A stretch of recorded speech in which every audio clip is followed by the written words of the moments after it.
Today's great verse is out of Jonah chapter 2, verse 7, and this is what it says. When my life was ebbing away, I remembered you, Lord. My prayer arose to you, to your holy temple. So we pick up with Jonah at the belly of the fish. He has turned his back on God and said, you know what, I'm going to go as far away from you as I can. I'm going to hide from you.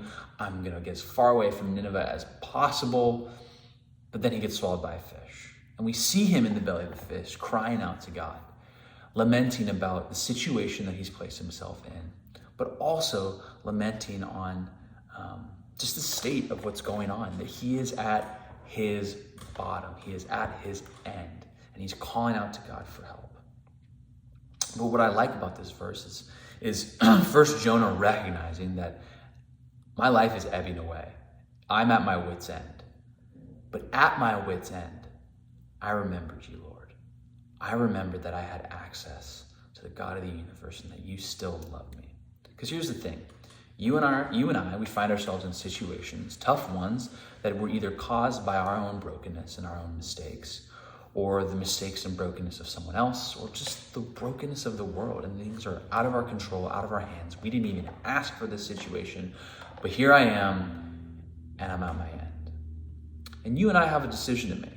Where do we go?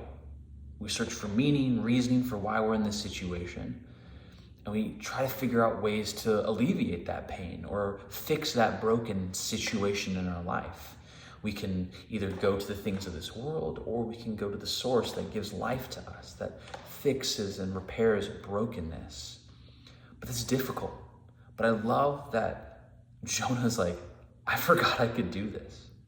I forgot because of my own mistakes, because of my own brokenness, of who sent me in the first place to do this job.